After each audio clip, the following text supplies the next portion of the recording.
আজকে আপনাদের সাথে ডিসকাস করব পাস্ট লাইফ রিগ্রেশন নিয়ে। আমার থাম্বনেলটা দেখে নিশ্চয়ই আপনারা বুঝতে পেরে গেছেন যে আজকের টপিক হচ্ছে পাস্ট লাইফ রিগ্রেশন। সো কী এই past life regression? Past life regression নিয়ে কিন্তু প্রচুর ভিডিও ইউটিউবে আছে, অনেকেই অনেক রকম বলেছে। আমি আমার মতো একটা ছোট্ট করেই বলার চেষ্টা করছি আজকে। পাস্ট লাইফ রিগ্রেশন মানে হচ্ছে আপনার অতীত জীবনকে দেখা। এখন অনেকেই প্রশ্ন করতে পারেন যে কী দরকার আছে অতীত জীবনকে দেখার? আমরা তো আমাদের বর্তমান জীবনে ভালোই আছি, ভালোভাবেই চলছি। না, আপনারা ভালো নেই। অনেক সময় কি হয়, সেম প্যাটার্ন রিপিটেশন যখন হয় তখন আমরা বলি, আমরা যারা এলওএ কোচ বা ম্যানিফেস্টেশন কোচ হিসেবে বা অনেক অ্যাস্ট্রোলজারও বলে থাকে যে তোর অতীত জন্মে হয়তো এরকম হয়েছিল। ইভেন এটা আমার সাথেও হয়েছে, আমার জীবনেও কিন্তু এই সেম প্যাটার্ন রিপিটেশন হয়। আমাকে অনেকে পার্সোনালি টেক্সট করে বলেছেন যে আমি যে ভিডিওগুলো বানাই বা ধরুন আপনাদেরকে যে কথাগুলো বলছি সেগুলো হয়তো আমি নিজে ইমপ্লিমেন্ট করি না। তো আজকে তার উত্তরটা দেব, আমি নিজেও কিন্তু ইমপ্লিমেন্ট করি। আমি কিছুদিন আগে আপনাদের সাথে শেয়ার করেছিলাম 7 নট টেকনিক, যেখানে বলেছিলাম একটা লাল ধাগা আপনারা দিয়ে হাতে বাঁধতে পারেন। So as you can see, আমি কিন্তু সেটা নিজেও ইমপ্লিমেন্ট করছি।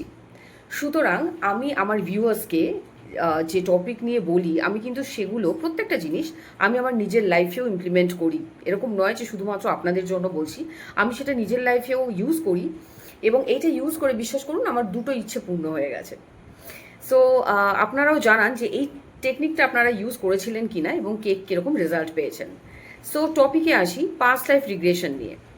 পাস্ট লাইফ রিগ্রেশন যেটাকে বলা হচ্ছে অতীত জন্মকে দেখা, কি হয় দেখবেন আপনারা বারবার, যারা ধরুন সিঙ্গেল আছেন, বারবার এমন মানুষের প্রেমে পড়ছেন যারা আপনাকে ধোঁকা দিচ্ছে। হতেই পারে বারবার এমন কাউকে আপনি প্রপোজ করে ফেলছেন যে হয়তো আপনাকে রিজেক্ট করছে বা আপনাকে কষ্ট দিচ্ছে, আপনাকে বুঝতে পারছে না। ধরুন আপনি 5বার প্রেমে পড়েছেন, 5বারই সে আপনাকে ছেড়ে চলে গেছে। আপনি সেই ভালোবাসার মানুষটাকে পাচ্ছেন না, যেটাকে সোলমেট বলা হয়। হয়তো আপনি কার্মিক কানেকশনে ফেসে আছেন। তো এটাকে বলা হচ্ছে প্যাটার্ন রিপিটেশন। সো কেন এরকম প্যাটার্ন রিপিটেশন হচ্ছে? অনেকে দেখবেন বলেন, আরে তোর কপালটাই খারাপ। কপাল কি সত্যিই খারাপ? কপাল বলে আবার কিছু আছে নাকি? ম্যানিফেস্টেশনের দুনিয়ায় কপাল বা ভাগ্য বলে কিছু হয় না, আমরা নিজেরাই কিন্তু নিজেদের ভাগ্য তৈরি করি। কিন্তু কি হয়, অনেক সময় আমরা পূর্বজন্মে এমন কোনো কাজ করে এসেছি যার রেজাল্ট বা ফল আমাদের কিন্তু এই জন্মে ভোগ করতে হয়। আমি যদি বাংলায় বলি তাহলে সেটাকে বলা হচ্ছে প্রারব্ধ কর্ম।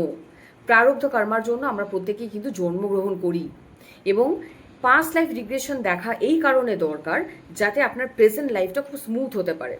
অনেকে দেখবেন যে চাকরি পাচ্ছে ছেড়ে দিচ্ছে, চাকরি পাচ্ছে ছেড়ে দিচ্ছে, চাকরি স্টেবল হচ্ছে না। আবার অনেকের দেখবেন যে এই জন্মে, সে জন্মের পর থেকে এমন ভুগছে, সবাই বলে যে তোর ভাগ্যটাই খারাপ। সত্যি কি তার ভাগ্য খারাপ? তার যখন আমরা অতীত জীবনটাকে একটু বিশ্লেষণ করব, আমরা বুঝতে পারবো যে সে অতীত জন্মে হতে পারে যে ডাক্তার ছিল, যে হয়তো প্রচুর পেশেন্টকে মেরেছে এবং এই জন্মে সে যখন জন্মের পর থেকেই সে অসুস্থ। তো আপনি পূর্বজন্মে যা যা কর্ম করে এসেছেন তার ফল ভোগ করার জন্য আপনাকে এই জন্মে জন্মগ্রহণ করতে হয়। আপনারা কি ভেবে দেখেছেন, সুস্থ মায়ের পেট থেকে, আমি এই কথাটা অন লাইভ বলছি, হিজড়েরা যখন জন্মগ্রহণ করে, রাইট? তো আপনার কি মনে হয়? অনেকে ডাক্তাররা বলতে পারে যে হয়তো হরমোনের ডিসব্যালেন্সের জন্য হিজড়ে যারা আছে, যারা তৃতীয় লিঙ্গ, যারা তারা জন্মগ্রহণ করে। কিন্তু তৃতীয় লিঙ্গের মানুষরা সত্যি কি সেই কারণে জন্মগ্রহণ করে? তারা কিন্তু নর্মাল বাবা মার গর্ভ থেকেই জন্মগ্রহণ করে। ডাক্তাররা তো ডাক্তারি ভাষায় বলবে হরমোন ডিসব্যালেন্স ছিল, ও ব্লা ব্লা, তাই না? তাদেরও আমরা অনেক সময় এরকম কেসও স্টাডি করেছি, এরকম তৃতীয় লিঙ্গের ব্যক্তি, তারা তাদের আগের জন্মে এরকম অনেক মানুষকে টর্চার করেছে, অনেকের হয়তো প্রাইভেট পার্ট নিয়ে অনেক কিছু করেছে, তার ফল ভোগ করার জন্য তাকে আজকে এই জন্মে তৃতীয় লিঙ্গের ব্যক্তি হয়ে জন্মাতে হয়েছে। আমি আমার প্রত্যেকটা ভিডিওতে সবসময় বলি যে গ্র্যাটিটিউড ফিল করবেন, গ্রেটফুল থাকুন। আমরা আজকে মানুষ হিসেবে জন্মেছি, আমাদের মাথায় ছাদ আছে, খাওয়ার জন্য খাবার আছে, আমরা ভালো রিলেশনশিপে আছি। তো আমাদের প্রত্যেকটা মুহূর্তকে আমরা যদি ভগবানের প্রতি, আমাদের ইষ্ট দেবতার প্রতি আমরা গ্রেটফুল হতে থাকি, তাহলে কিন্তু আরও বেশি ভালো ভালো জিনিস আমরা অ্যাট্রাক্ট করবো। আজকে দেখুন যারা তৃতীয় লিঙ্গের ব্যক্তি, যারা সমস্ত সমাজ থেকে বিচ্ছিন্ন, তাদের কীরকম কষ্ট, তারা তাদের পূর্বজন্মর ফলটা ভোগ করছে। তো পাস্ট লাইফ রিগ্রেশন এই কারণে দরকার যাতে আমাদের প্যাটার্ন রিপিটেশনটাকে আমরা ব্রেক করতে পারি, তাই না? এবং প্যাটার্ন রিপিটেশনটাকে ব্রেক করার জন্য past life regression is very very very very important. তার জন্য একটা হিলিং প্রসেস আছে।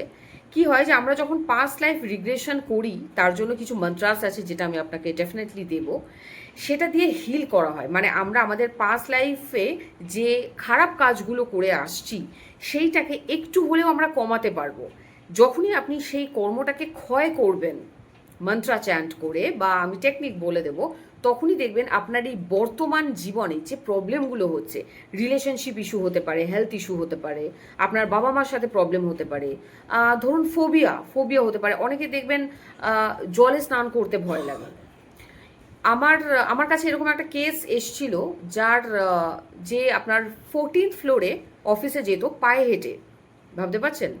14th ফ্লোরে অফিসে যেত পায়ে হেঁটে, কারণ তার লিফটে ঢুকতে যেটাকে বলেন একটা ঘুটন মেহসুস হতো।